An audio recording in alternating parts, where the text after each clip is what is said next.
You're tuned in to the Foxboro BeatCast, a podcast for Patriots fans by Patriots fans. And here are your hosts, is Kaleb and Ryan Moore.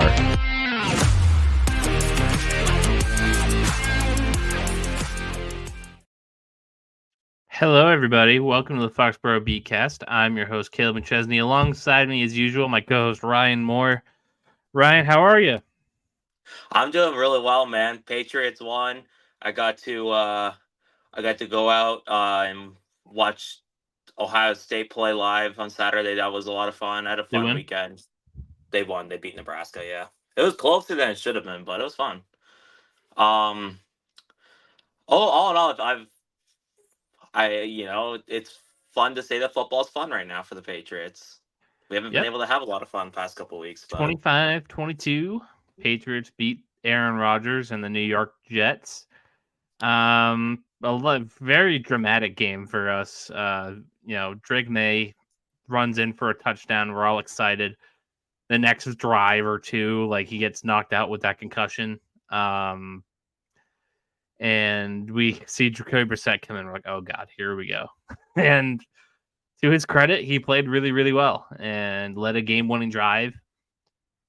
And the Patriots ended up winning, beating up a really talented team that everybody said was on Super Bowl watch. We'll get into the reasons why they were never in Super Bowl watch, I'm sure, a little bit later. But yeah, all in all, pretty good day for the Patriots. They get their second win. They ensure that the Jets don't sweep them for the first time since 2000. And we get back to beating them in Gillette. Didn't get to do it last year because Bailey Zappe's a fraud. But Ryan, where do you want to jump into this game first? What's the first thing you want to talk about? Well, I want to talk about the resilience that I think Jacoby Brissett showed after being benched for, quite frankly, really poor performance. He wasn't giving the team a chance to win at all.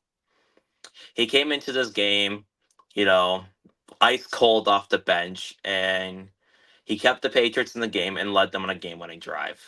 That is despite receivers dropping balls left and right. Oh my God, dude. Yeah, you know what? We can say whatever about Jacoby. It was a really nice performance. The receivers, man, those guys did not help either quarterback, and I'm not impressed at all. And I know Kayshon Boutte had the nasty route he ran on Sauce Gardner to get them to basically clinch the game, but it felt like every receiver was just dropping something. Like Tyquan Thornton dropped probably the best throw we've seen from a Patriots quarterback all season. That throw from Drake Maye was that's special. That's special stuff right there. And he dropped it. Let's be real here. Can we be honest? Does Tyquan Thornton have a future at this team? No, that's why we're trying to trade him for whatever we can get. Yeah. It's so frustrating that they keep on giving him opportunities when we know what he is at this point. He's not good. He's a receiver who can't get open and who can't catch. And he's rail thin. What are we supposed to do with that? You're fast. He's fast for nothing. Yep. A lot of stuff has been said, and a lot of criticism has been laid out justifiably at Javon Baker. But you're telling me that at this point, Tyquan should be getting reps over him. At least try to play him. Between Tyquan and KJ Osborne, and you know what? Let's be honest here as well. I love Kendrick Bourne. Since he's returned from his injury, he's been a ghost. 2 drops for him last week. One on third down, and then another on a easy crossing route. It was bad. He played bad. Even obviously, Demario Douglas kind of had a bad game too. He didn't really. I only saw one of the targets for him, and that was that throw to the outside, near the sideline. It was just a little further than his arms could reach. I don't know if that was Maye in the game at that point or Brissett, but I don't give him a drop on that one. But his final stat line for Douglas: 2 for 12 on 3 targets. Yeah, it's more so just a lack of impact in general. when I think he's been their best receiver over the past 2 seasons. Yeah, a little frustrating. But yeah, receivers really they they figuratively and literally dropped the fucking ball and they still won. So what does it say about us? Uh well, we need an upgrade there desperately. What does it say about the Jets? Yikes. You guys suck, man. Those guys are wow. So the I think Patriots we couldn't air it out very well after the Drake Maye injury. They also couldn't run the ball very well. Ramondre Stevenson, 20 carries for 48 yards. Sure, he had the 2 touchdowns, but do you know what the average yard per carry is when you have 20 carries and 48 yards? Less than two and uh, a half. I was gonna say that has to be in the twos. 2.4. That's fugly. Antonio Gibson, 5 carries, 6 yards, 1.2. Ramondre Stevenson's longest run was 7. Antonio Gibson's longest run was 2. So Drake May is outrunning our running backs again. Drake Maye had 3 scrambles for 46 yards. That's embarrassing.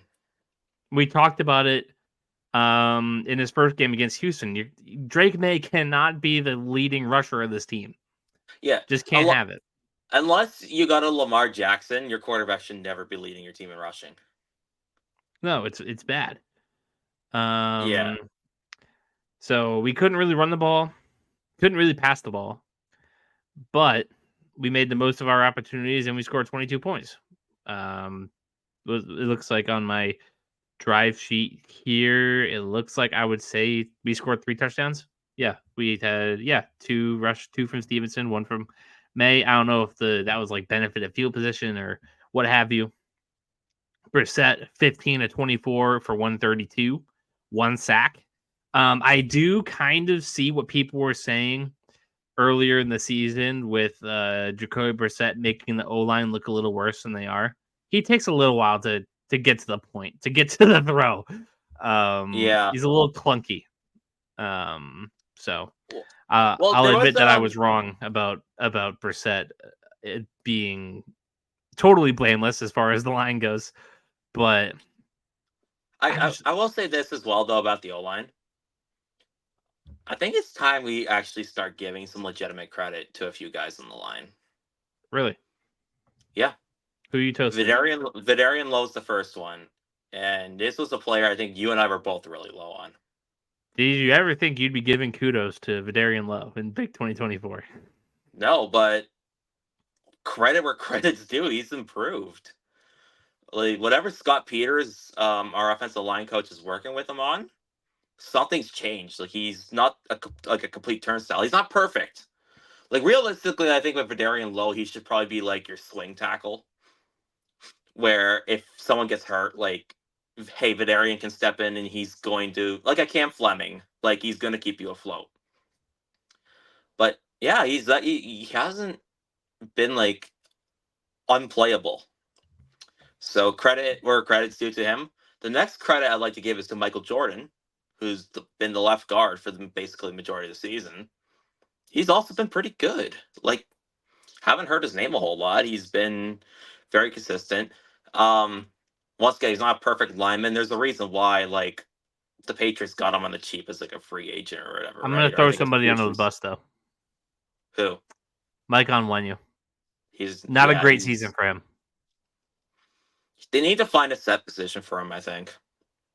Like, I remember there were a couple of plays this week against the Jets where he misses a block. He can't get to the guy in the run game specifically. And a rush from Stevenson that could have been 7-8 yards goes to 2 because he couldn't get to the second level. He couldn't block the linebacker. He just was just kind of an obstacle. So, yeah, that's our highest paid player is not playing to expectations right now. It is fair to ask, is he kind of sandbagging it a little, knowing he got his payday? True, he did kind of show up as a balloon in the offseason for training camp. Like, he was overweight, out of shape. And granted, he's a big guy. I get it. Like, But we had the same problems with Trent Brown.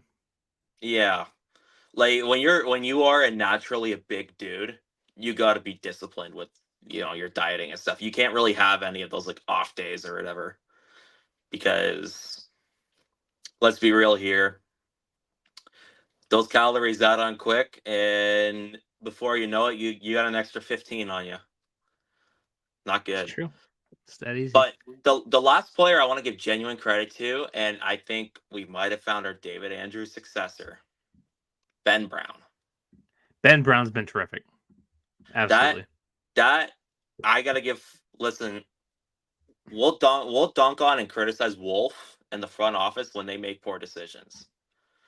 That though was a remarkable, like, just their pro scouting. Whoever was like, hey, let's get this Ben Brown guy. We think he could be a potential diamond. They found one. They found a good player, and I think you gotta get him extended. You gotta this is a guy that might be the center of the future. He's been really solid. And yeah, I all in all, like the left three between the left tackle, the left guard, and the center, all been really good. The right side, You want to talk about the defense? Yeah, we can. Marcus Jones got absolutely torched. Garrett Wilson all day long. That's kind of it's kind of unfair for him because that's a tough matchup. Like, it is, but he got torched. He did. Yeah, it was bad. He played bad. I don't know why we didn't stick Jonathan Jones on him instead. Like, he's got the better size. I think that's a better matchup. I understand why we put Gonzo on Adams, because Gonzo's a little bit more like, Garrett Wilson isn't a very physical player. Like, he's very finesse, and we saw that in the Jets game a couple of weeks ago, where Gonzo had some good reps, had some bad ones. Where he just tried to get physical with a guy who's all finesse and just got toasted. He wasn't going to have that problem against Devontae Adams, who does play a little more physically than Wilson does. And credit to Gonzo, he had one of his best games as a pro. He gave up one catch for 16 yards. That was the final play of the game, and it didn't even matter. So kudos to him. Marcus Jones got torched. It's a total shutout against Devontae Adams, I should say. All of Devontae's catches came when they were in zone. Nothing against Gonzo. This defense still can't stop the run. Breece Hall, 16 carries, 80 yards, 5 yards per carry. And if it wasn't for the Jets just being stupid, they could have just ran it down our throats all day long. They could have. But Aaron Rodgers put them in some bad spots. And we were able to take advantage of that. Whether it was delay of games, burning all your timeouts in the first quarter.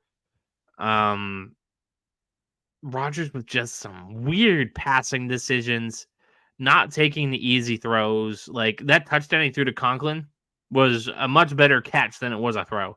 Like, Rodgers hung him out to dry. And he was lucky. Yeah, if that's 2003, Tyler Conklin's getting put on a jacked up montage and getting stretchered off. Like that's rough. And then Xavier Gibson had a touchdown. I don't remember how he. What was the play on this, Ryan? Do you remember Xavier Gibson's touchdown from the one? I'm trying to think. Was it receiving or rushing touchdown? It was a It's listed as a receiving touchdown. I think he might have scorched Marcus Jones on one. Oh, Jesus. I'm trying to. Rodgers' final numbers, 17 of 28, 233 and 2. On surface, those aren't bad numbers, but it's Aaron Rodgers. You'd expect a little more. And because this isn't MVP Aaron Rodgers, they're going downhill and fast. He's lost the cachet to really make the executive calls and just say, screw it, I'm going to do it my way. Like, the physical... I don't want to say he's got a bad arm, because he doesn't. Like, we saw throws on Sunday that he's still a very good quarterback, but like, just physically, something's off.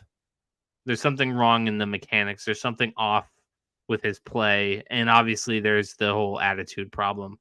that the Jets have been suffering from all year round. Like, I don't know how they get better from this. Like, the Jets might just be bottoming out at this point.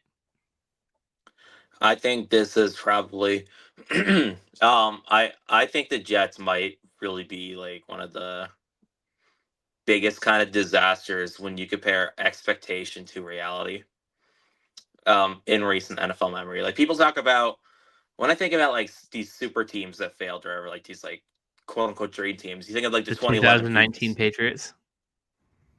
Eh, I'm thinking more so like the 2011 Eagles, Yep. which had a ton of hype. Like they signed like Nnamdi Asomugha for a big contract. They had Mike like Vick. it was like Mike Vick, Vince Young in the same quarterback room. I have a question Prime for you Deshaun about Mike Vick Jackson. later that we'll get to when we talk Okay. about Anthony Richardson. Oh, is he a top 50 quarterback, everyone? Yeah, it's something along those lines, but we'll get to that a little bit later. All right. Yeah, so like that team just kind of everything just kind of fell apart. And that's probably the closest comparable to this Jets team. Whole lot of expectations, get this hype. Aaron Rodgers comes in. Jets fans are the most excited they've probably been for football. I mean, if you're a younger Jets fan, probably in their life. If you're an older Jets fan, way older, probably since Namath was playing. And what happens? Fall down to earth. Trash. Just trash. Everything about them is trash. They have talent, but what good is talent if you don't have coaching? What good is talent if you don't have buy-in? It's just I'm sorry, they let us beat them. And we're The vibes shit. are bad. It's terrible. Like this is everybody's getting fired. Let's ask ourselves this question: is Aaron Rodgers gonna play beyond this season? I can't You know, imagine. they desperately traded for Devontae Adams, and while like Devontae Adams is still a good player, like one good receiver on a team that quit, quit like a while ago, can't save them. And Sure. Yeah, it no, makes me think Devontae's going to quit on them soon because he quit on the Raiders, basically. seriously. And then obviously we can talk about the big injury. We saw Drake Maye go out with a concussion. As far as his next week's status, Mayo said he was in limited practice today. He's going to throw the ball around a little bit, which indicates that he's in stage 3 of the 5-stage NFL concussion protocol. And Ryan, neither you or I are neurologists. We don't have the brain power to really say if May is okay or not. But I can say him practicing at the first practice this week feels like a good sign that he might be okay to go on Sunday against the Titans. But if not, Jacoby Brissett will be your starter again. Joe Milton will be your backup, and Hunter Henry is expected to be your emergency quarterback. That harkens back to the day when Brissett played on that busted finger against the Bills, and it was like Julian Edelman was going to be the emergency guy.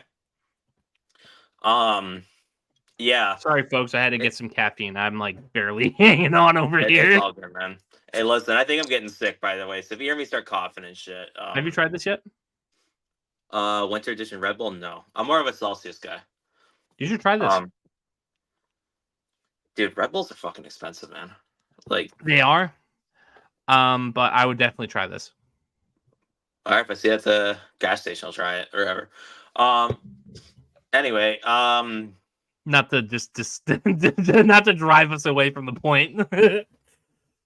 Well, it is encouraging that Drake's at least, in stage 3. It's not like a Tua situation. It's not like, No, like that's the frustrating part of it is that now because we are so shell shocked from everything we've seen with Tua the last 3 years that anytime somebody gets hit and is diagnosed with a concussion, we're like, oh my god, like this could be it. And not to say that we shouldn't take concussions seriously, but concussions happen in the NFL all the time. It's a delicate subject. With that being said, if it becomes a big enough concern, You tell Drake put on the fucking Guardian cap. Wouldn't it be And hilarious if May, the first concussion, he whips on the Guardian cap and Tua has like 15 and he's like, I'm still going, brother. yeah, well, it would show who has a smarter quarterback. But that's neither here or there. Anyway, yeah, concussions they're very delicate. If he's not ready, you don't force him out there. You don't. And the NFL won't let them do that. Yeah, as you know what, as they should be doing, Absolutely. and as they historically should have done. Because not to rehash it completely further, but like you look at like a guy like Brett Favre, who is a piece of shit, Remember, obviously. no, we can even go more recent. Remember Tua last year or 2 years ago? Oh yeah, last year. I'm just talking about like how they used to just let guys like just rip with concussions every fucking week, right? Like Brett Right, Favre because was Parkinson's. He's dude, a year Tom older than my Brady was dad. called in So 2004, had a concussion, and Christian Faria tells a story about how he was calling the play backwards yeah, against the no, Commanders. it used to be the wild wild west back then, and So I'm glad it's not that way anymore. we can thank Will Smith in the movie for that. Yeah. I forget what the movie was Well, called. Was it called it Concussion? was literally called concussion. I haven't But seen like it. even like cases like Mike Webster and stuff like that, and like researching into CT really kind Junior of Seau. yeah, Junior Seau lawsuits piling up. The NFL finally had to recognize, oh shit, yeah, this is actually a problem. As they But should. yeah, no, that's kind of not even beside the point, just more so kind of like rambling a little off about like just the history of concussions in football. Um, yeah, hopefully Drake, doesn't fuck experience more symptoms would be nice, just for him and for the sake of his career and his health, because it can be miserable. Yeah, so we'll see what happens throughout the week. But as of today, he practiced limited, questionable for Sunday. Anything else that we didn't get to about this Jets game? Besides, it's always good when the Jets lose. It's even better when we beat them. Oh, okay. You know what? We should give him at least a little bit of credit and say something nice about him after we just dunked on him defensively. Marcus Jones, He the had a punt nice punt return. return. Yeah. Did that set up the final Feels like drive? every time he gets a Jets. Was that the setup to the final drive where we scored? That was the setup for one of the first Stevenson touchdown. Okay. Either way, it was a key moment in the game. And I'll give a little bit more credit. Alex Van Pelt, his play calling was a little better today. It's starting to get better. I'm still not sold. I don't know how much faith I have in him long term as the offensive coordinator, but it's a start. I'm not sold either, but yeah. You take the positive when you can get it. If we can see at least just some just improvement, steady improvement. This is a It's lost hard season for us. because they can't run the football. Right. And part of that is an O-line problem. And that's where if we're going to criticize the O-line needs to offer more resistance up front. Absolutely. They need to push and get to the second level. Absolutely. But yeah, nice to see Gerard get his second win. He promised more than 4 wins in the earlier part of the year. I don't know if that was like when he first got hired or in training camp, but he promised more than 4 wins. We're halfway there. We're halfway there, halfway through the season. So we're on pace to hit it. But this week against the Titans, we really got to hit it. And speaking of the Titans, let's jump right in. Defensively, you said that they're very strong. What are some of the pieces that you look at and you're like, holy, like they got some pieces, they got some dudes? They have one of the best interior defensive line duos in the NFL. Jeffrey Simmons, one of the best D tackles in the NFL, and T'Vondre Sweat, who's one of the best run stoppers in the NFL as a rookie. It's not going to be easy getting, it's another challenge for Ben Brown, who did, give up a couple pressures to Quinnen Williams. Granted, Quinnen Williams is a freak. We loved him coming out of college. We really did. We wanted him here. Yeah. Well, we'd have to trade up like a hell of a lot to get Quinnen. Yeah, he was a monster. He was a monster last weekend. And Jeffrey Simmons is gonna be no different. And T'Vondre Sweat, he's gonna be a challenge for the interior O line. We need to we need to get the run game going. We gotta attack these guys. I don't think their linebackers are anything special. They have Kenneth Murray. He's not really anything. He had a lot Former of hype Chargers his first draft round year. pick, yeah. Yeah, hasn't panned out that well in the NFL. He's been kind of he's like the tackle merchant linebacker that like gets rinsed all the time, but like he'll run up like the tackles, and everyone's like, "Well, he's a good Like a linebacker. He had like like a 125 Deion tackles." Buchanan type. Do you remember Blake Martinez? Yeah. Yeah, like a Akron's Blake legend. Martinez, where like you know, totally abysmal in coverage, not even that good in the run game, but like he would just always like get like a crazy amount of assisted tackles or like Fantasy coverage IDP tackles. legend Blake Martinez. um so yeah, like if you can get past, the freaking fortress they have set up on their interior defensive line, you can really get some yardage on these guys if you get to the second level, because they're What do you not think about the good secondary? linebacker ones. So they gave L'Jarius Sneed the bag. It's been a bit of a mixed bag, but we know L'Jarius Sneed's a really talented football player. Um, they have Roger McCreary, who's been, I guess, all right. Like he's if there's one thing about Roger McCreary is, I can say this because I liked him as a draft prospect, but he's kind of got the Marcus Jones effect of like he's not a big dude. Like he's got dino arms. Really, like he had like some of the shortest arms like recorded in like combine history or something like that. Oh. So, this is Taekwon, that's your moment. yeah. If this would be a week where I would unleash like a Javon Baker type. You know what I mean? Like try it. Like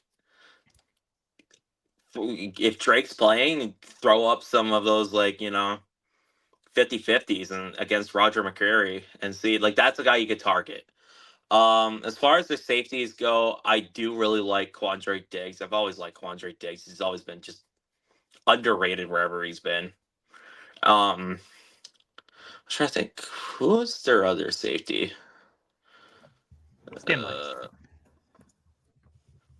to think off the top of my head. They got rid of that really good one, didn't they? They used to have like a Monty Hooker there. Kevin Byard is who you're thinking of, right? That's who I'm thinking of. Yeah. Yeah, Byard's. Yeah, it's Hooker back there. It's Hooker. Is Amani Hooker? Okay. Amani Hooker's solid. Ooh, Harold Landry. Yeah, he's been. Didn't they just trade for Jerome Baker? Yeah. Oh, yeah. We should mention that they traded for Ernest Jones, and then Ernest Jones was a good player for them, and they traded Ernest Jones to Seattle for like Jerome Baker and a pick. Jerome Baker, who we're really familiar with because one, we've played him already this year, but he was with Miami for a while. Ooh, King head ass Arden Key. Oh boy. All talent. Not a whole lot of anything. Like he's like one of those like edge rushers that he's like kind of like the Trayvon Walker of like edge rushers, where he's like all talent kind of, or like all athleticism, no like fundamentals. Wasn't he a dipshit in college? A bit of one, yeah. Yeah. He's at LSU. But the defense looks good, and I heard on the radio today that they were ranked 9th in DVOA. Yeah, it's a good unit. Like I've criticized them a little hard, but like they're good. But there are weaknesses there if you can get past the fact that they have arguably the best interior defensive line duo in the league. That's and where adequate pass rushers. Yeah, and a good number one corner. But there's room to attack. You just gotta combat. You just gotta combat through the monsters on that team. And then when you look at the other side of the ball in their offense, really wouldn't be so bad if they had a quarterback worth a damn. Tony Pollard's a good running back. Calvin Ridley's a good receiver. Rudolph was kind of playing like decent last week, and they still got shit bumped. Like, yeah, it was bad, but they were playing one of the best teams in football. As much as it pains me to say that. Tyler yeah, that Boyd, was Nick Westbrook-Akine, Chukwuonkwo is a really good tight end. Their O-line, I mean, how good is J.C. Latham, first round pick last year? he's been good. Dylan They're- Radunes, they're- Lloyd if you're Cushenberry. gonna attack on their O line, Nicholas Petit Frere, he's been bad. Well, that might be why they have Leroy Watson the fourth as their starting right tackle. Okay, so I guess they benched it, but like I did know that Petit Frere was like unplayable.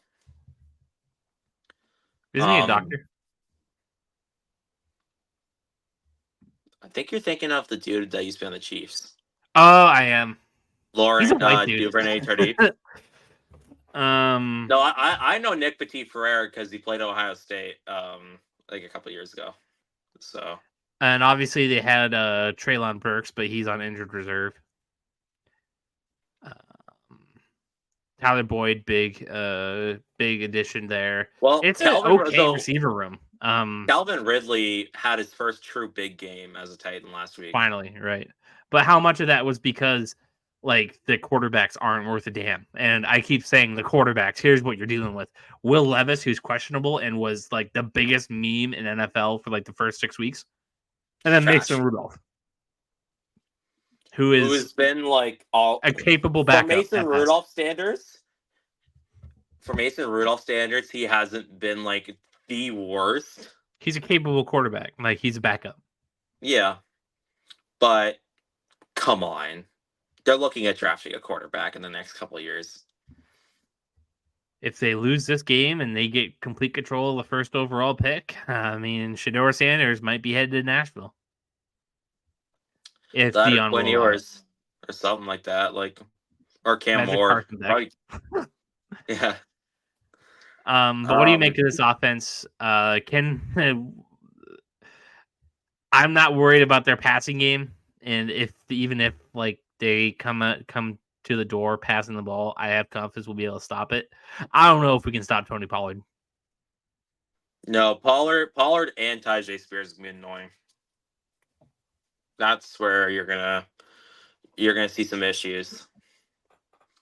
And unfortunately, it could make or break the game depending on their play calling and how the game goes for the Patriots to start offensively. For the, if they can put points on the board and force the Titans to have to throw the ball. But if you let the Titans get some, cruise control going and they can start, just running the football and stuff on you, Gonna be tough. it ain't gonna be a good time. So we'll see. Yeah. Should be a pretty low scoring game in my mind. Yeah. It won't be fun. It'll be a slog. It'll be a rock fight. But hopefully it's a rock fight that we can go toe to toe for. All right. It's a trade deadline. Right? Like it's like tomorrow. Tomorrow's it. I think it's or is it someday Tuesday in November. or... NFL trade deadline. I think it's next week. How come we never do research? November 5th. So We're busy. A week from now. So yeah. And teams are gonna want to try to trade for guys as early as possible, as we're seeing, to get them acclimated enough for playoff pushes.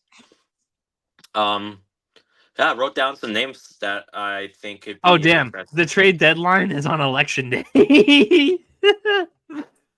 That'll be fun. That's the most important thing going on November 5th. Dude, can you imagine like you're Jalen Polk, you're registered to like be voting in Massachusetts, and then on Tuesday you're traded and you have to go vote in like Pennsylvania for the Steelers. Yeah, that's not how voting works. I'm making a joke.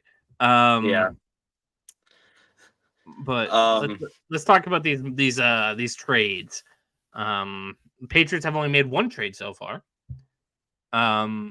Joshua Uche has been sent to the Kansas City Chiefs for a 2026 conditional 6th-round pick.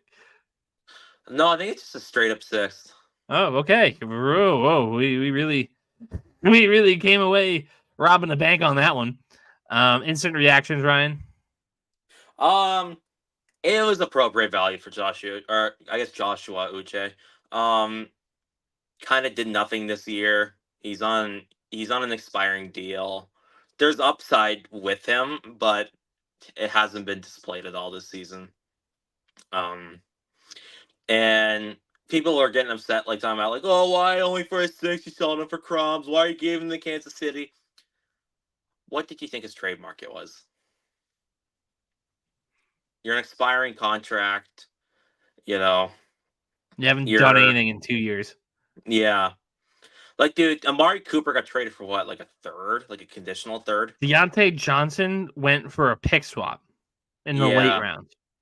And that's also another expiring contract, and that's a higher quality player. The starting left tackle got moved for minimum draft compensation.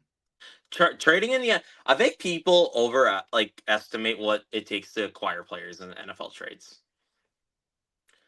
Like, I mean, I think that I don't think they see that there's a huge gap between like superstars and guys like Josh Uche. Right. Josh Uche is a extremely situational pass rusher. He's a liability against the run. He doesn't set the edge well. In the NFL, he can't cover. I know he did in college. He certainly couldn't in the NFL, or we just didn't see it. All he could do is rush the passer on obvious passing down situations and benefit from having Matt Judon on the other side. He's a 4.5 speed Cassius Marsh. Ooh. I'm sorry, that's the way he's played. That's a low blow. Well, if he was a lot better, he'd be still here. That's a Mac Jones nut slap. Yeah. Sorry, Joshua. I'm sure I made a joke with a couple of my buddies. I'm like, now that we traded him to the Chiefs, watch him turn into Derek Thomas all over again. Seriously, like he just like finally puts it all together. Yeah. The Steve Spagnuolo. And trust me, we'll mauled if that happens. You'll mauled. You'll mauled too. Come on. What do I care? I don't hate teams in the NFL besides the Lions. The one likable team is the one he hates. No, right. I just hate fun.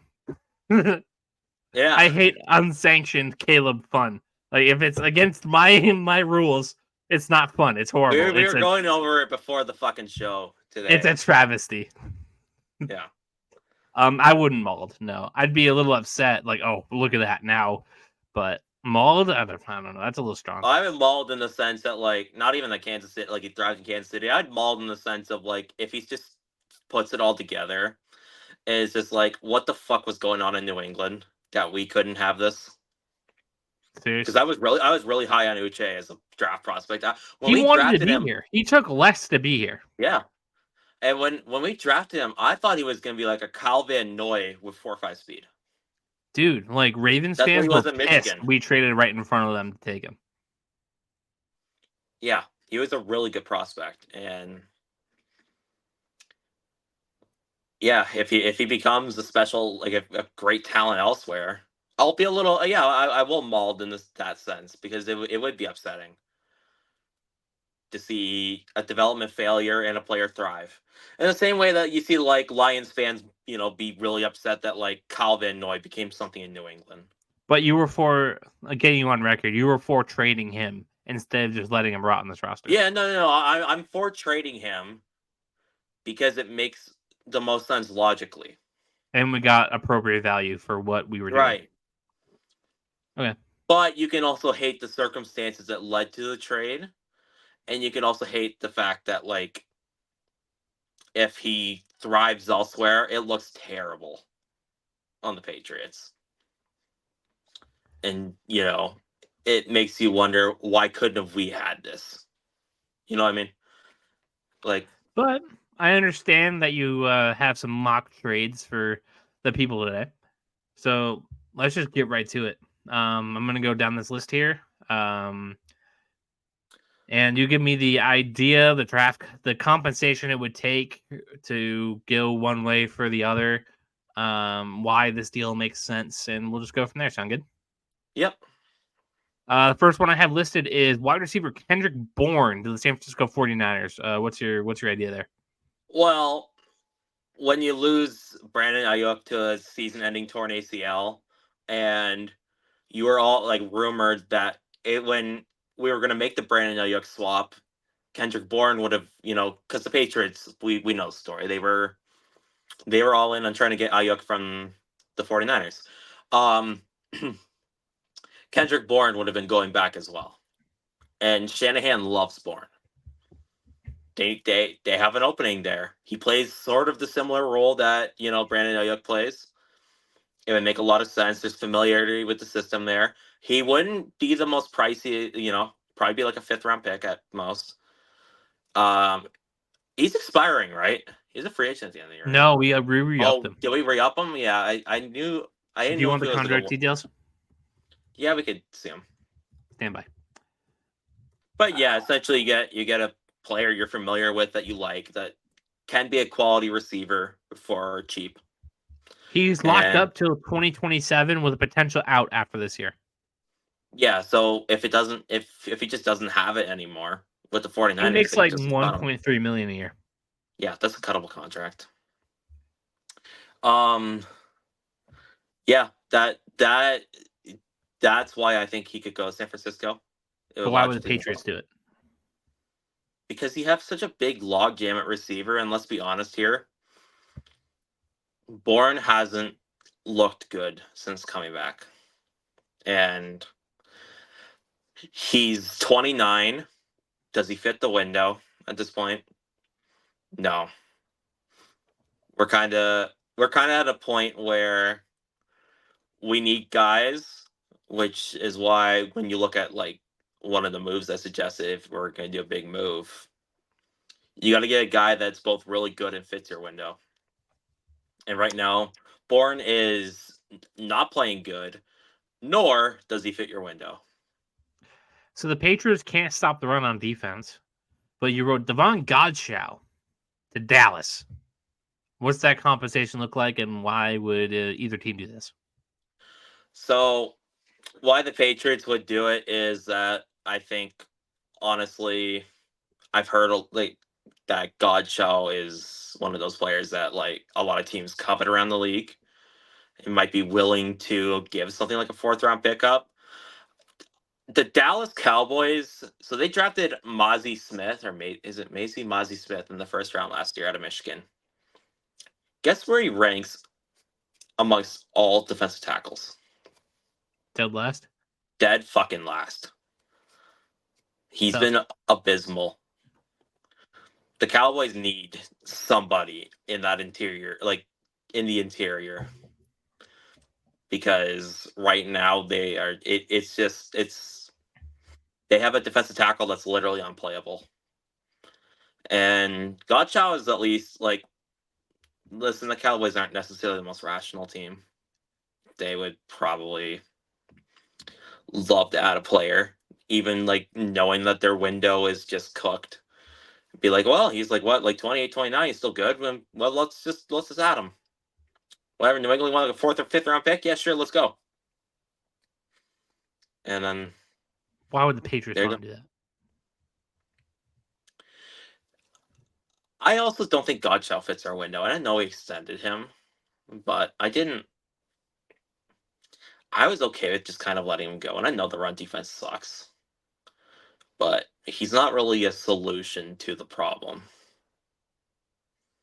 if that makes sense. Mm-hmm. He's just kind of there at this point, to me.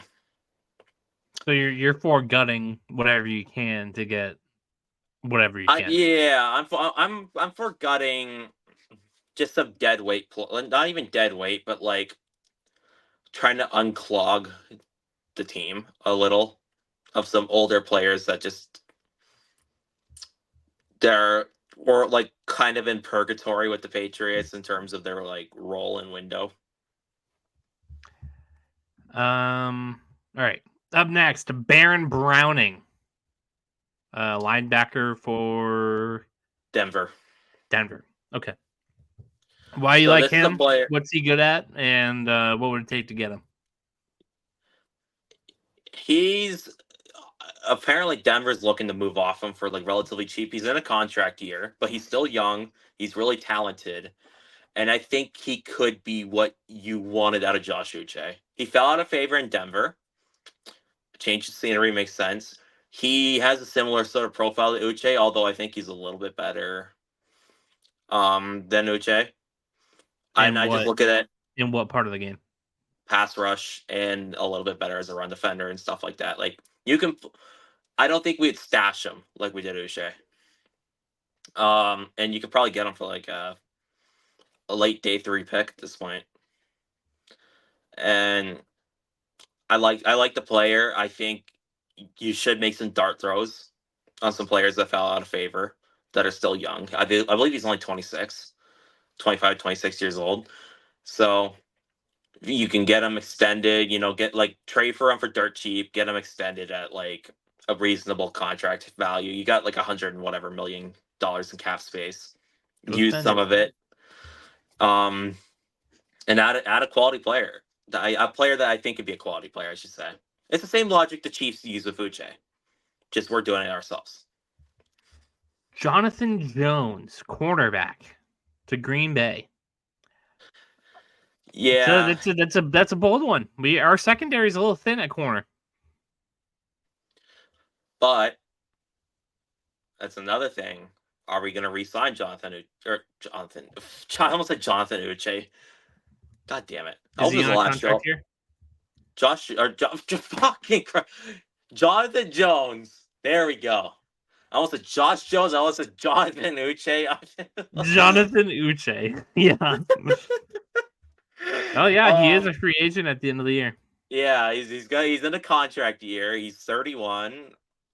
Will be God, 32 next Jonathan season. Jones is 31. Time flies, Rough. baby. Rough. I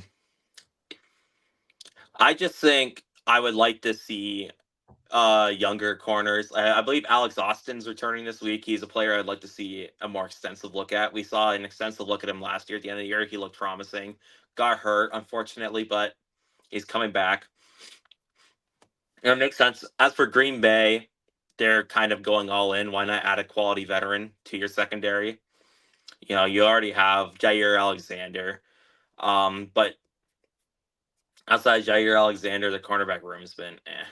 And I think it's fair to Jair Alexander and Xavier McKinney, who I believe leads the NFL in interceptions, to go and add to this team. Add to this. I was high on the Packers. I think if I remember You correctly, had this them is winning the previous. division. I had them win the division. I think I had them in the Super Bowl. I'd have to go look. I think they should add. Like, I would like to see them add because that roster's a lot of fun. And yeah. So what do you think the compensation would be for that? Well, he's an expiring contract, but he is a quality player. I think you could look at like maybe. fourth. I would look at like a Deontay Johnson type, sort Pick of swap, similar fourth to. for a fifth. Yeah. Move up a little in the draft. All right. Austin Hooper for anything. Wow. Okay. Yeah. One of our only receivers, tight ends that can actually catch the football. He's an expiring contract. It's been kind of underwhelming. I won't like. He is what he is, but I would like to see kind of Jaheim Bell get the reps he's been getting. I don't think you're gonna get anything out of Hooper. Even if it's like a really late pick swap. Just like they'll probably keep him, but like if you could find anything for him, don't be like, oh my god, we can't trade Austin Hooper. There's a million Austin Hoopers available in the offseason. Extreme buy low on Treylon Burks. How does this work since he's on IR? I don't think it's season ending. I'll take a look. Treylon Burks. We both loved him coming out of college. I think if you can trade for him, you throw like a seventh, like a conditional seventh. Because I think Tennessee just wants to move off him at this point.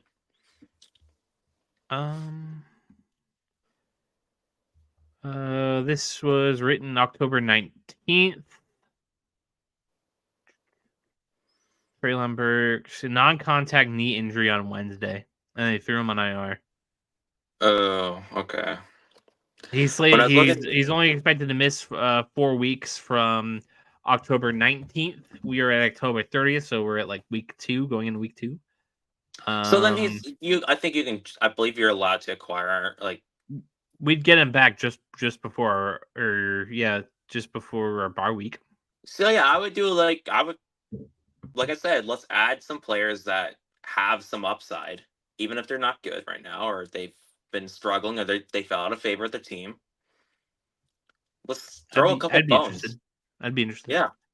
I have one name to throw at you before we get to the big one. All right. I heard it on the radio today. Ramondre Stevenson. Okay. I'd be in favor of moving him if we got a deal that we couldn't refuse, like a third to second round pick. If we got I'm with you on that. I wouldn't refuse. Dude, this running back class is deep. Running back class is deep. Ramondre Stevenson's dealing with injuries now. We saw it earlier this year. He missed a game, I believe. That fumbling issues his entire. The fumbling issues. He missed a lot of games last year under the down the stretch. I know that we extended him, but I like getting out of running back contracts when I can. I'm with you, because if you can get an extra third, or maybe even if a team is just bold enough to trade a second, you run with that, because you can go get like Travion. You can get one of the 2 Ohio State running backs, Travion Henderson or Quinshon Judkins, and they'd be just as good as Ramondre is right now. If one of them ends up being Sonny Michel, I'll punch you. Listen, I'm not saying draft them in the first round. Thank God. But I think one of them will be available early in the third, which I would gladly do that. I'll gladly throw a dart at that. Yeah. I like running backs in the third round. Yeah. All right, so let's get to the big one. T. Higgins. He's going to be the Bengals suck. Okay, the Bengals are not good. They're like 2-6, aren't they? 3-5. Yeah, and he's getting ready to hit free agency. And the Bengals are an incompetent organization, to say the least. They're cheap. He might be available for trade. If he's not going to be available for the free agent market, why not get in early? What do you expect something like T. Higgins costs? Second round pick, since he will want a second, and it would make sense. It would be it'd be a borderline first out of us. But at that point in the draft, right? It's like it's worth it. Look at like we've already gone through like our second round drafting. How many times do we really hit on players? Let's go get a stud with that pick. We know what T. Higgins is. He fits perfectly with Drake Maye. He fits our window perfectly. We have the financial might and cap space to do it. Put your nuts on the table. Yeah, it's an underrated part of this. You'd have to extend him. You have to give him the contract he wants, which I'd imagine. But they were willing to do it for Ayuk. So yeah, Higgins. I think T. Higgins and Ayuk they're close enough to each other. No, I'm not comfortable saying that. Ayuk is a number one wide receiver, or at least he was before like. I think T with Drake Maye could be a number one receiver. I don't know. I need to say that's part of the gamble. I don't know what he looks like without Jamar Chase right in front of him, who's a top 3 receiver. He looked good his rookie year when the Bengals were fucking, still pretty shit. It was just him and Burrow playing catch with each other. It's a gamble. It's a gamble for sure. I'd expect the T. Higgins contract to be just north of $25 million.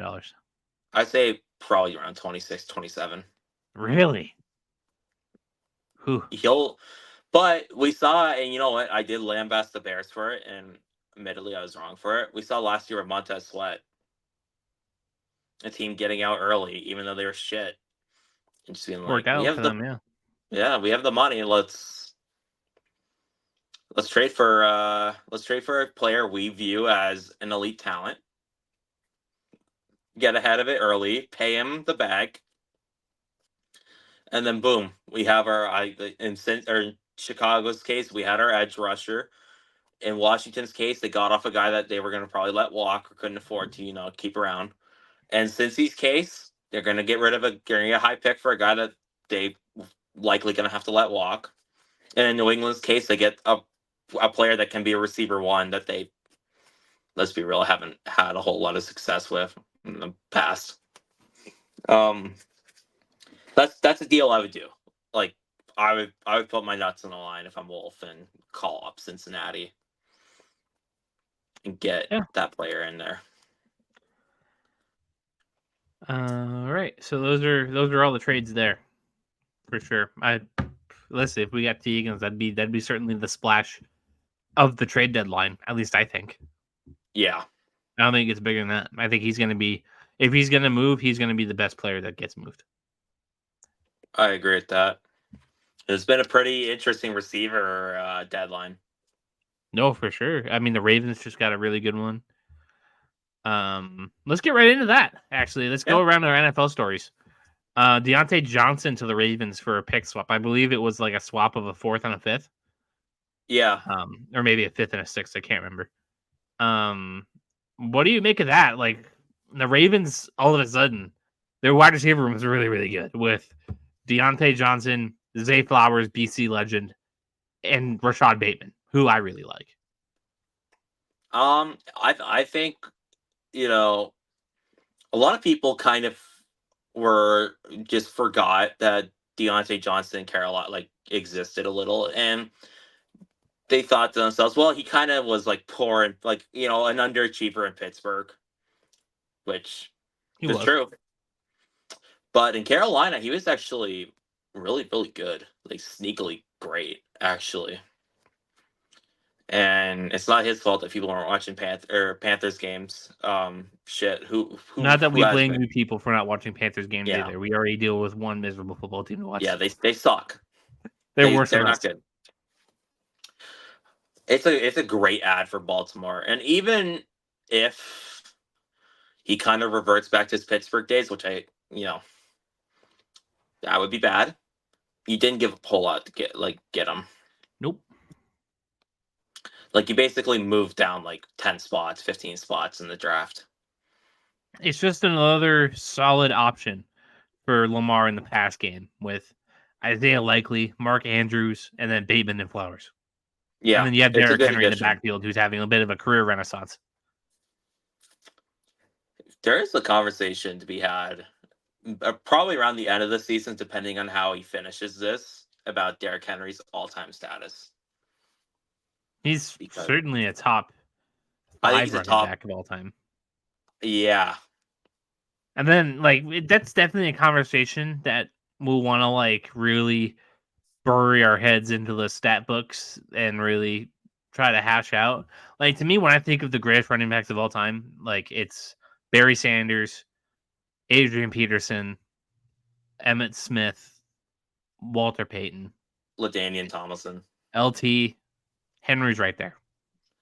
Yeah. Derrick Henry is one of my favorite football players maybe ever, man. I love watching him play. Derrick Henry, yeah. Well, yeah, no, Hunter Henry, actually. Birthday twin. I thought for some reason I heard LaDainian Tomlinson. No. Well, LaDainian Tomlinson was incredible, man.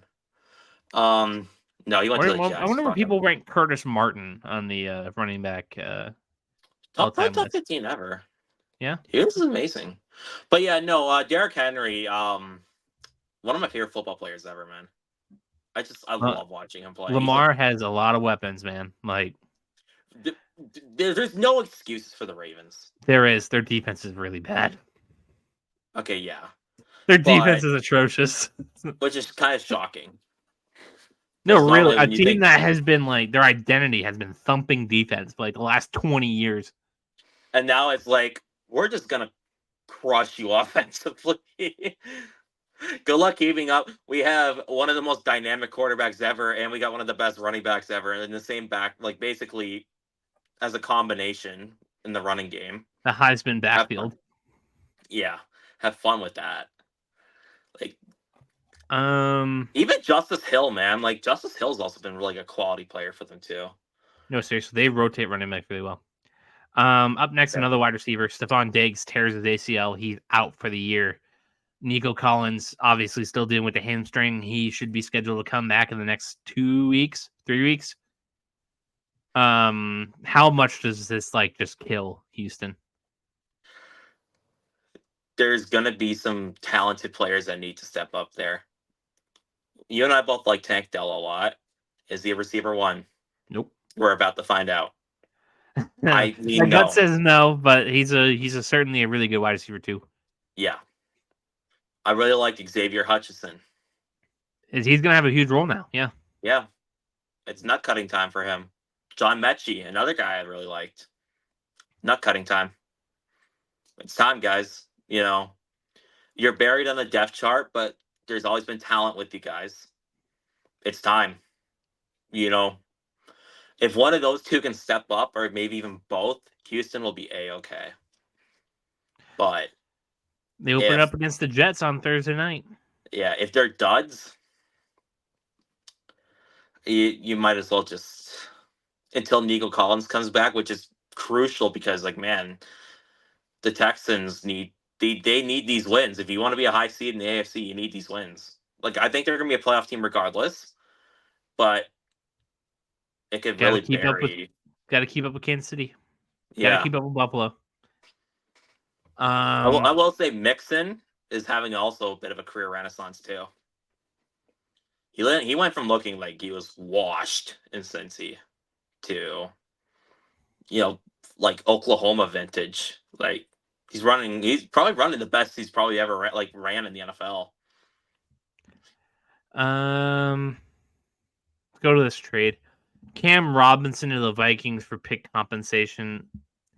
I feel like the Vikings are teetering on a really it's uneven. It's thin ice, man. They've lost 2 in a row. Obviously close games. Something feels off. It feels like we've hit a ceiling. When I think of when Mac Jones was a rookie in 2021, and after the bye week, we just kind of came crashing down. And people called it the first game post bye week. I remember. People called it the rookie wall. It's something similar. I just feel like with the Vikings, we're starting to hit a wall, and I'm not sure. I'm a little anxious on if they can get over it or not. And with Darisaw going down for the year with that torn ACL, it forced the Vikings to make a move if they wanted to be competitive or rest on their laurels and say, okay, this is what we are the rest of the year. They wanted to put their chips in and go get a left tackle. Shout out to them because we obviously don't know how to do that. What do you make of this? Are the Viking? Do you think they can get over this hump? Do you see it as well? Am I losing my mind here? No, I think I'm with you. How much further can the Vikings go?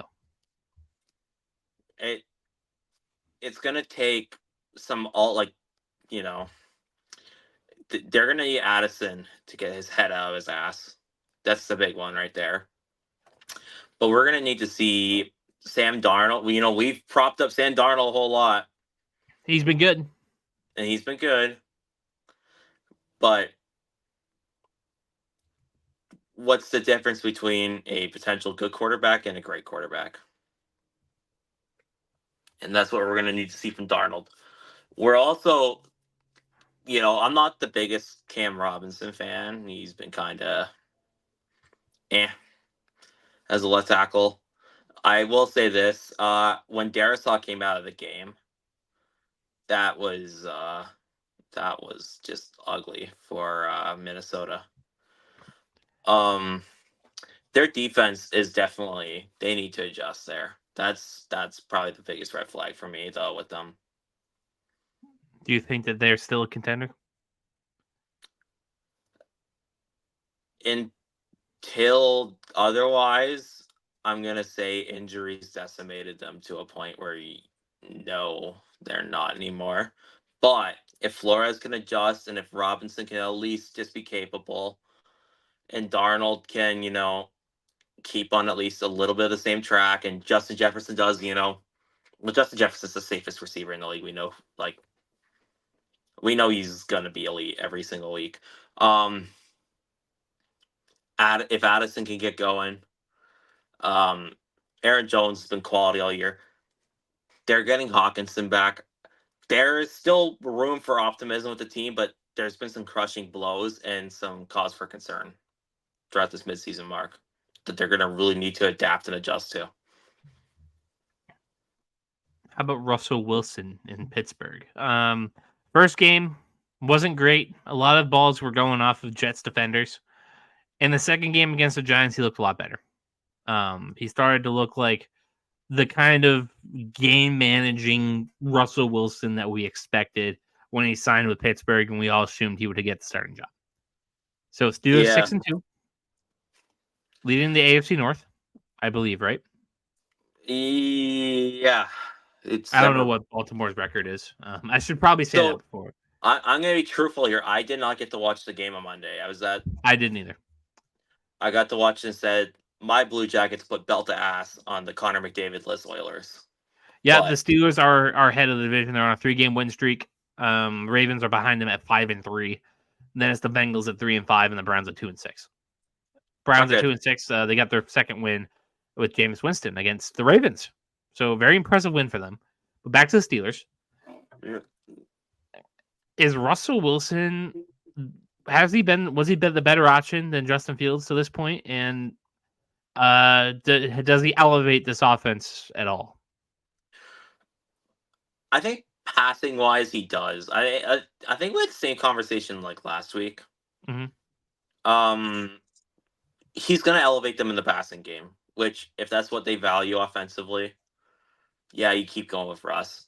But Fields was, the offensive Fields is working because of his rushing ability and the fact that he could make a timely throw or two.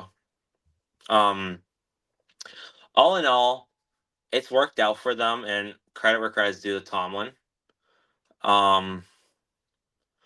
It's definitely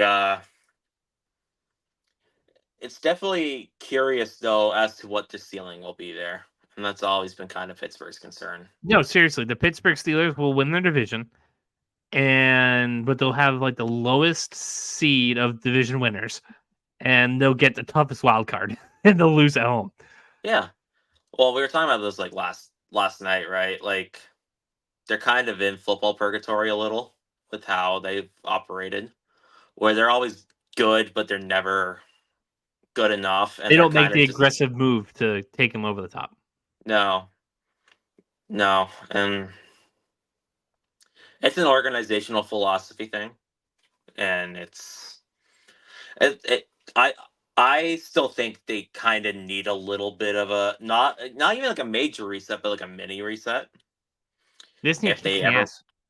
Yeah.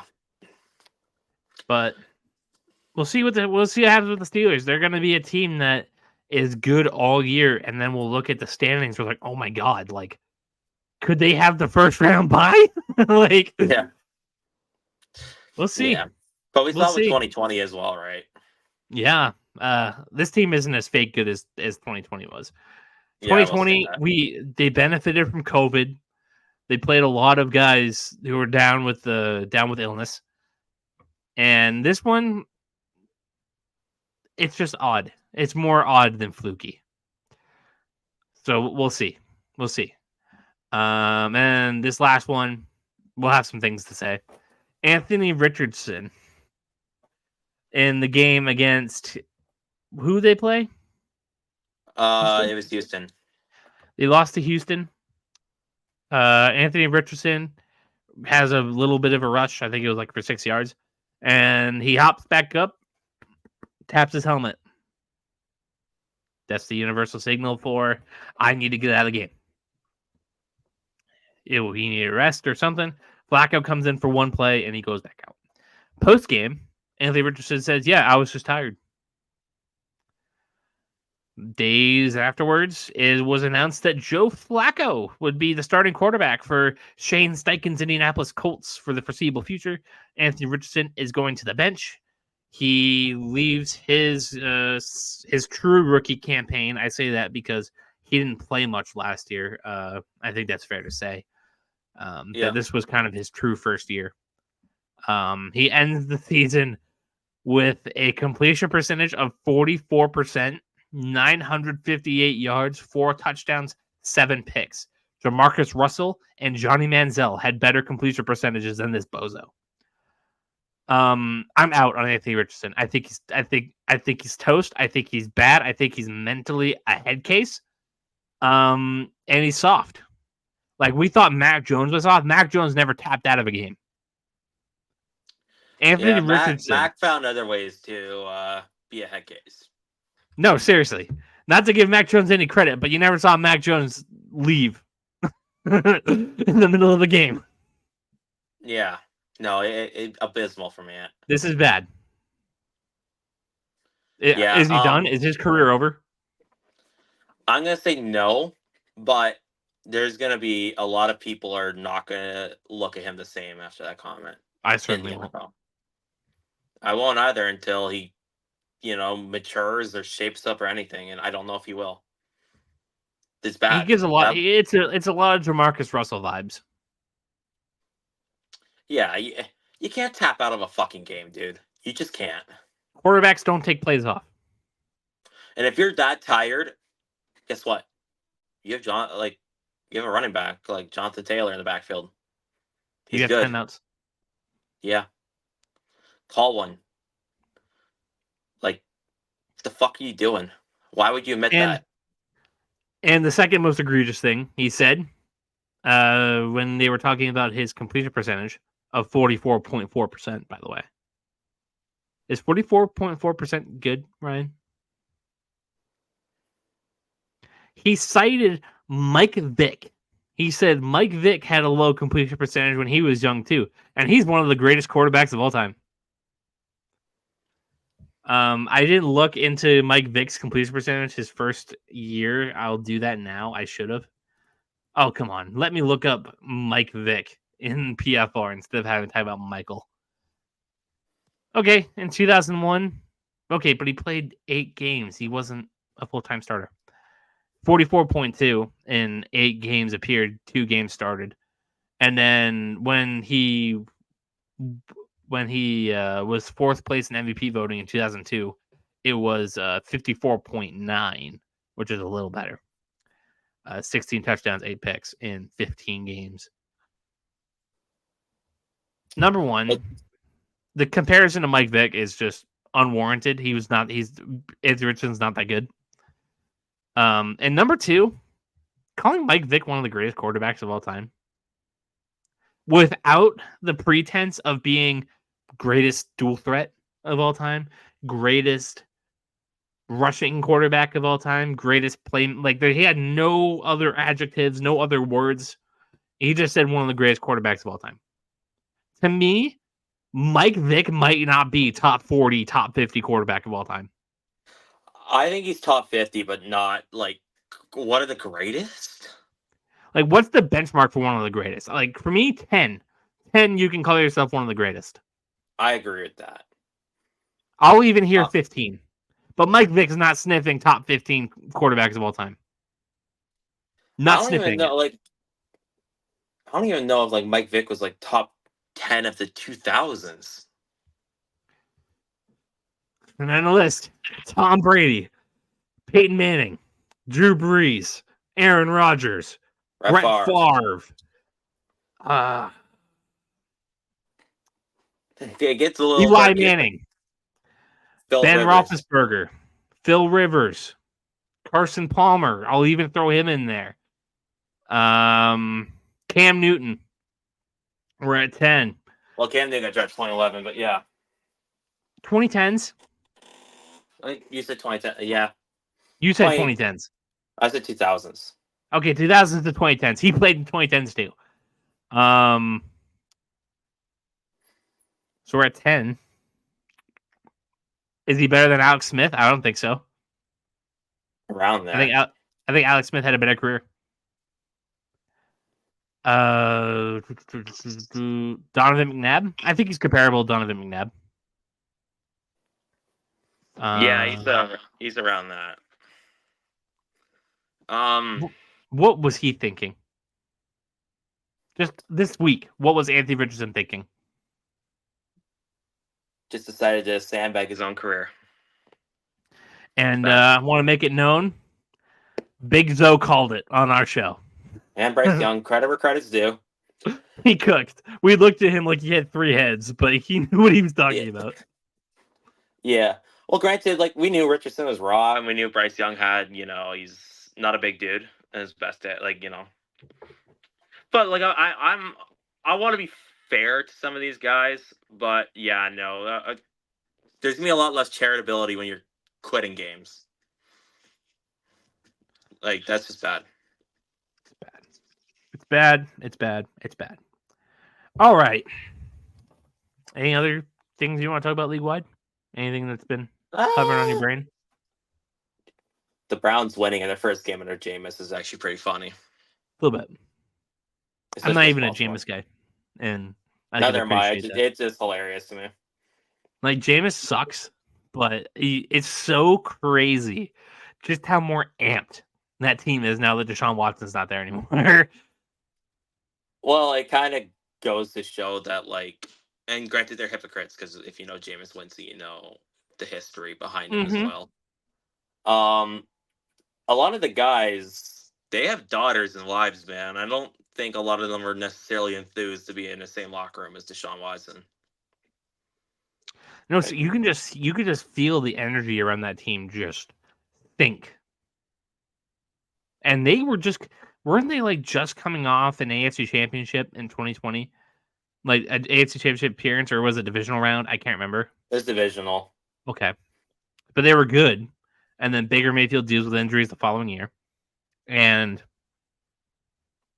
I didn't blame them for looking for an improvement in 2022 whenever they traded for Watson. But God, it's bad. It's bad. Derek Carr might come back for the Saints this week. Yeah, that could be interesting for sure. They need their season saved desperately because they're terrible right now. But they're in also football purgatory, so regardless of how things go, they're stuck. Want to get the picks? Yeah. All right, let's get the picks. Last week, I beat you 9-8. But on the spread, I am 50, 55-2. You are 54, 49-2. So, congrats on that. Yay. As far as the season total, you are up 73-67.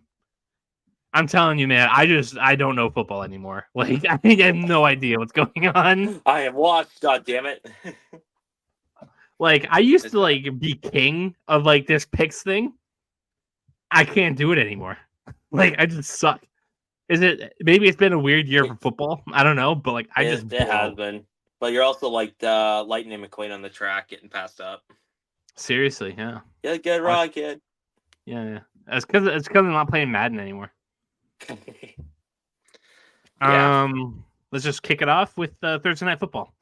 The Houston Texans are heading to New York to take on the Jets on prime time on this short week. The Jets are favored by 1.5. Where are you going with this? I'm taking Houston. I don't care that they're shorthanded. The Jets are a joke. The Jets vibes are at all time bad. I agree with you. I will take Houston as well. Up next, the Cowboys are desperate for a get-right game. They'll be traveling to Atlanta to take on the Falcons. The Falcons are 2.5-point favorites. I will take Atlanta both ways, but I could see this being a game where Atlanta kind of just coughs one up, because they're Atlanta. Yeah. I'm sorry, could you repeat the opponent? Atlanta versus who again? Dallas. Atlanta versus Dallas. You know what? I think Dallas is going to win this. Not unreasonable. The Dolphins are heading to Buffalo to take on the Bills. After losing by 1 point to the Cardinals last week, the Dolphins want to get right. The Bills just beat the hell out of the Seahawks in Seattle. The Bills look good, man. And that's why they're a 6-point favorite. I'll take Buffalo both ways. I'm with you on that. And I really think that Josh Allen is going to have a serious case for the MVP at the end of the year. Unfortunately. I like Josh Allen. I like Josh Allen. I just don't like Buffalo fans being happy. Up next, the Vegas Raiders are headed to Cincinnati to take on the Bengals. The Bengals are 7-point favorites at home, despite just the coughing one up to Philly and a must-have. I'm going to take Cincy, but I like the Raiders to be within a touchdown. I'm gonna take Cincy both ways. I think they're reeking of desperation, and Burrow is too good of a football player to kind of let this season just pass him by. Ladd McConkey Yeah. had a coming out party last week. The Chargers are heading to Cleveland to take on the Jameis Winston Browns, coming off a huge win against Baltimore. The Chargers are 1.5-point favorites on the road. I'll let you go first. I'm gonna go Cleveland. Yeah, you're gonna believe. I think the vibe shifted there as soon as Deshaun got out of there. I'll ride with you. I kind of like that. I don't know how good the Chargers are. They're a gritty team. I don't know how far they can go. They're kind of decrepit on talent. Denver headed to Baltimore to take on the Ravens. The Ravens are 9-point favorites despite coughing one up to the Browns last week. I'm going to take Baltimore for the win, but I think Denver can get within 9. I'm gonna take Baltimore both ways. Gotta make up ground on this on this spread pick somehow, man. Up next, the Commanders, after the Hail Mary win against the Bears. We didn't even talk about that much. Tyreek Stevenson, the biggest joke in the NFL. Next to Anthony Richardson. That was I forgot about that. That was embarrassing as fuck. That was bad, yeah. The Washington heads up north to take on the Giants in MetLife. The Commanders are 3.5-point favorites. They have control of the NFC East. I will take Washington both ways. I'm with you on that, and I think Washington is going to win the NFC East this year. That's not a bad pick. The Saints, with maybe Derek Carr back, are headed to Carolina to take on the Panthers. The Saints are 7.5-point favorites. I'm going to take New Orleans to win, whether Carr's there or not. If Carr doesn't play, I like Carolina to get within a touchdown because division games are weird. But assuming Derek Carr plays, I like the Saints to be up 7.5. How do you think? I think I'm with you on that one. I got the Saints winning it, even with like Saints winning and covering, regardless if Carr plays or not. Jacksonville headed to Philadelphia to take on the Eagles. The Jaguars, maybe the weirdest position in all of football. I'm not sure if they're good or not. Like if they can be good or not, I guess would be a better way to say that. The Eagles are 7.5-point favorites as well. What do you make of this one? Eagles versus Jaguars. I got Philly winning, but I mean it's Doug Peterson playing against his former team. I think he'll have enough pride because he understands it's getting canned to at least go with a little bit of a fight. So they'll cover, but Philly will win. I'll take Philly both ways. I just have a hard time believing in Jacksonville's talent. And not that's a talent, but like just getting the talent out of the players. Right. Chicago, after coughing one up that they should have had against Washington, are headed to Arizona to take on the Cardinals, who are winners of 2 straight. Can you believe it? No. The Cardinals are 1-point favorites. I'm going to take Chicago. I hate to bet against the Redbirds there, but they're consistently inconsistent. They're due for a loss. Call of Duty just came out. I'll take the Bears. I'm gonna take the Bears too. I think Caleb Williams is gonna wanna, have that one back. Yeah. Yeah, he's gonna have it back. He's gonna want to put some, after sucking the first 3 quarters. Like he's gonna come out here with a statement to make. Mm-hmm. Up next, the Lions are headed to Green Bay to take on the Packers. The Lions are 3.5-point favorites. Any update on Jordan Love? I think he's playing.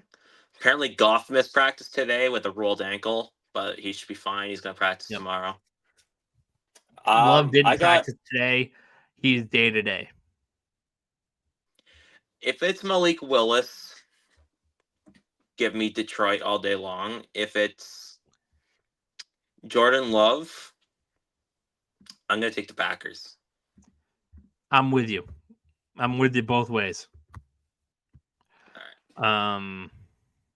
And then obviously when we find out that Jordan Love isn't playing, we'll be like, oh, we gotta go change that. Yeah. Up next, the Rams are headed to Seattle to take on the Seahawks. The Rams are 2-point favorites. I'm taking the Rams both ways. They got Puka and cut back. I just don't see Seattle. I think I'm with you, man. Seattle's kind of the juice is running out there, and it's getting a bit bumpy.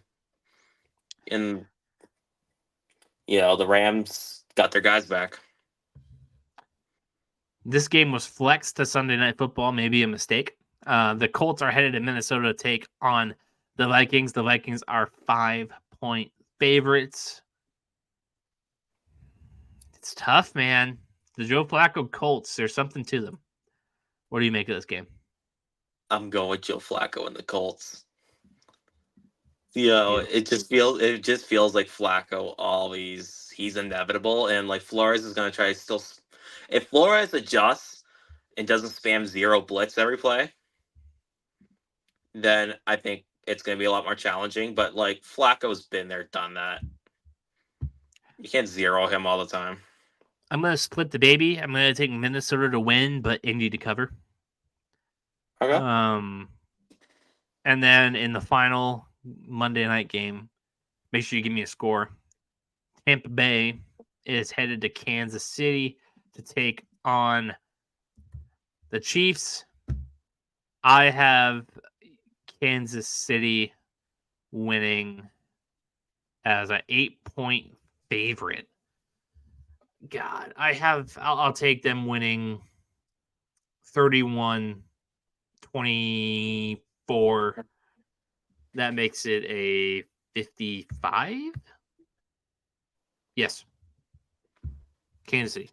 31. I got Kansas City 24-14. 38. So win and a cover. And then the last game, New England headed to Nashville, take on the Titans. We don't know if Drake Maye is playing. I'm going to assume no for now.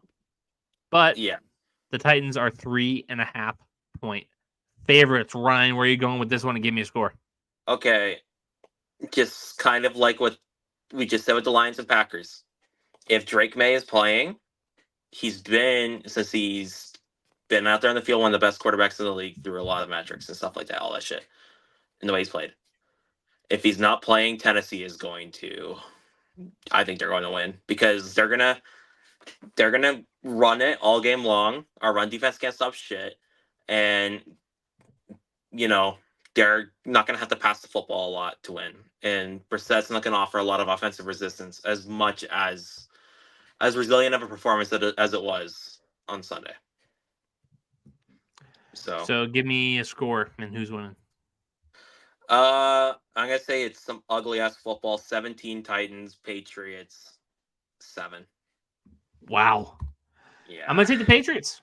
Whether Jacoby's playing, whether Drake Maye's playing. I don't believe in the Titans. I don't. So yeah. Suck on it. Patriots. It's gonna be bad. 18-12. Yeah, it's gonna be ugly. Field goals. 18-12 Patriots. If Drake Maye is playing, my score is a little different. I'd probably say like a 21-14 effort kind of thing. But if it's Jacoby, it's going to be a battle of field goals. It's going to be rough. Yeah. 18-12. Mark it. All right. All that in mind, that was the show, everybody. Make sure you like and subscribe and follow the show. Follow the page at Foxboro Beat on Facebook and Instagram. Ryan, any parting words to the people? Yeah. Enjoy yourselves this weekend, man. Enjoy the shitty football game that's going to go on. Hopefully the Patriots win at least. And That's happy all I Halloween got. tomorrow Yeah, happy Halloween. Be safe out there. for those who celebrate. This was the Foxboro All right. BeatCast. We will see you all next week.